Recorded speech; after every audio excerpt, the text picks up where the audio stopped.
Na primavera do ano seguinte, na época em que os reis se preparavam para as guerras, Davi enviou Joabe e o exército israelita para destruir os amonitas e cercar a cidade de Rabá.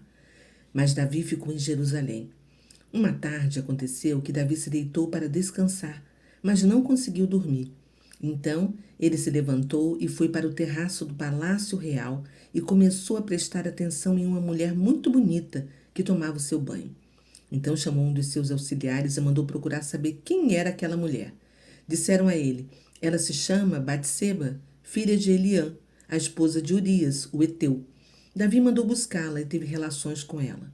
Batseba tinha justamente terminado seu ritual mensal de purificação e ela voltou para casa. Mais tarde, a mulher percebeu que estava grávida e mandou um mensageiro a Davi dizendo que estava grávida. Então Davi mandou um recado a Joabe, dizendo: mande-me imediatamente Urias, o heteu. Preciso falar com ele. E Joabe o enviou. Quando Urias chegou, Davi começou a conversar com ele, perguntando como ia a guerra e como estavam Joabe e os soldados. Depois, Davi disse a Urias: vá para casa e descanse um pouco, e enviou um presente para ele em sua casa. Mas Urias não foi para casa. Ele passou a noite com os auxiliares do rei nos portões do palácio real. Quando Davi soube que Urias não tinha ido para casa, mandou chamá-lo à sua presença e perguntou: que há com você?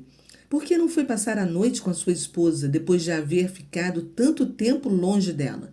Urias respondeu: como poderia eu entrar em minha casa para comer, beber, descansar e deitar-me com a minha mulher, enquanto sei que a arca do Senhor e os soldados de Israel se acampam ao ar livre? Tão certo como o Senhor vive, não faria tal coisa. Bem, Urias, continuou o rei, fique hoje e passe esta noite aqui. Amanhã o mandarei de volta. Assim, Urias passou o dia em Jerusalém e no dia seguinte, Davi o convidou para comer e beber até se embriagar.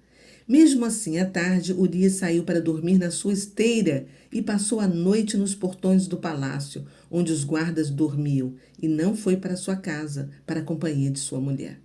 No dia seguinte, Davi mandou que Urias voltasse para o acampamento e entregasse uma carta para Joabe.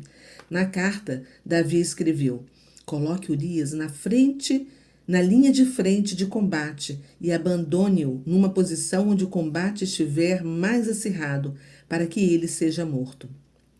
Então, Joabe, ao cercar a cidade, enviou Urias para uma posição bem perto da cidade cercada, onde ele teria de enfrentar os inimigos mais fortes. Quando os homens da cidade saíram e batalharam contra Joabe, Urias foi morto com os outros soldados israelitas. Então, Joabe mandou um mensageiro levar a Davi um relatório sobre o andamento da batalha. Ele deu a seguinte ordem ao mensageiro: depois de contar ao rei tudo sobre a batalha e ele ficar indignado e perguntar: por que os soldados cercaram a cidade e ficaram tão perto dos muros? Não viram que eles podiam atirar flechas do alto do muro? Vocês não ouviram dizer que em Tebes o próprio Abimeleque, filho de Jerubezete, foi morto por uma pedra de moinho atirada dos muros por uma mulher e que foi um erro tomarmos essa posição? Então você dirá: Urias, o heteu, também foi morto nessa batalha. O mensageiro chegou, pois, a Jerusalém e apresentou o relatório de Joabe a Davi.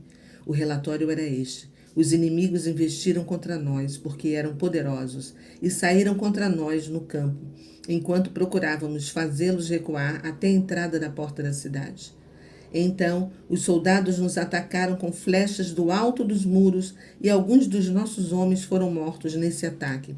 E Urias, o heteu, foi morto também.